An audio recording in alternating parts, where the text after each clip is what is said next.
तो दिल्ली और मुंबई को दहलाने की साजिश एक बार फिर से नाकाम हुई है। दिल्ली पुलिस के स्पेशल सेल ने यह एक्शन खुफिया इनपुट के आधार पर लिया।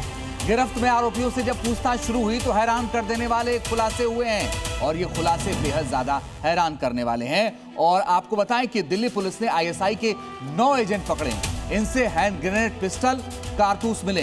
दावा किया गया पाकिस्तानी और आईएसआई के साथ अंडरवर्ल्ड से जुड़े हुए थे। दिल्ली मुंबई के प्रमुख धार्मिक स्थल, सरकारी इमारतें, पार्क और पब्लिक प्लेस की रैकी कर रहे थे। भविष्य में ब्लास्ट करने की इनकी प्लानिंग थी। इनके नाम भी आपको बताते हैं। इनके नाम है तौकीर रिजवान, इसके साथ ही साजिद महबूब, इसके अलावा हरविंदर सिंह, गगनदीप सिंह और साथ ही मंजीत सिंह। ये जो नाम है ये पकड़े गए हैं। दिल्ली और मुंबई की यह भीड़ पाकिस्तान की खुफिया एजेंसी आईएसआई और भारत के मोस्ट वांटेड दाऊद इब्राहिम के नापाक निशाने पर है। टारगेट पर रेलवे स्टेशन, टारगेट पर सरकारी इमारतें, टारगेट पर पार्क, टारगेट पर बाजार, टारगेट पर मंदिर। दिल्ली और मुंबई की ये तमाम जगहें पाकिस्तानी आतंकियों के निशाने पर है, जहां लोगों की भीड़ जुटती है, जहां बड़ी संख्या में लोग पहुंचते हैं, जहां लाखों लोगों का आना जाना होता है। The modus operandi of these individuals are basically to recruit local youth, and for that matter, both in Mumbai and for Delhi attacks, they have recruited the local youth.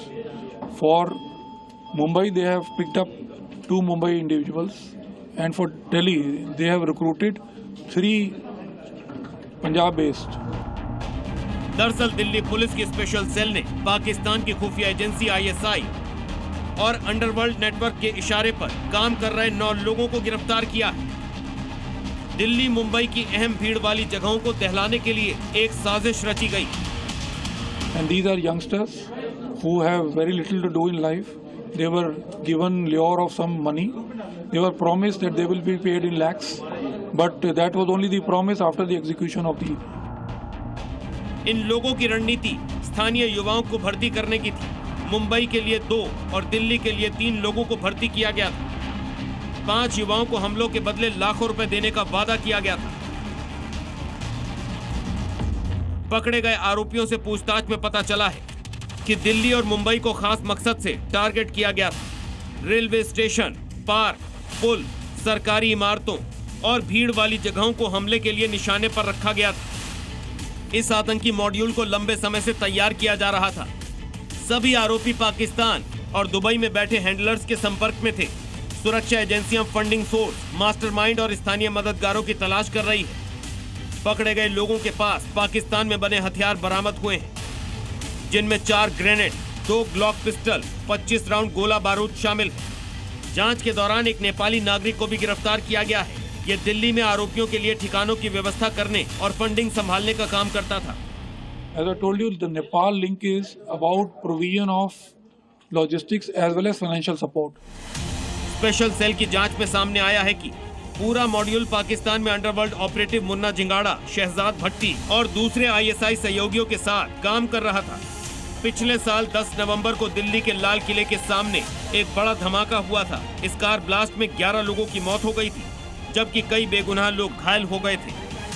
पिछले हमले से सबक लेते हुए दिल्ली पुलिस ने एक ऐसे रैकेट को बेनकाब किया है जिसके मंसूबे पूरे होते तो न सिर्फ बड़ा नुकसान होता, बल्कि भारत के दुश्मन ये साबित कर देते कि वो जब चाहें, जहां चाहें बम धमाकों को अंजाम दे सकते हैं। बहरहाल बड़ी चुनौती गिरफ्तार किए गए लोगों तक पहुंचने की है। पाकिस्तान में बैठे हैंडलर्स ने इतनी आसानी से इन्हें कैसे अपना मोहरा बना लिया? पाकिस्तान में बने हथियार इन लोगों तक कैसे पहुंच गए? ब्यूरो रिपोर्ट, जी मीडिया।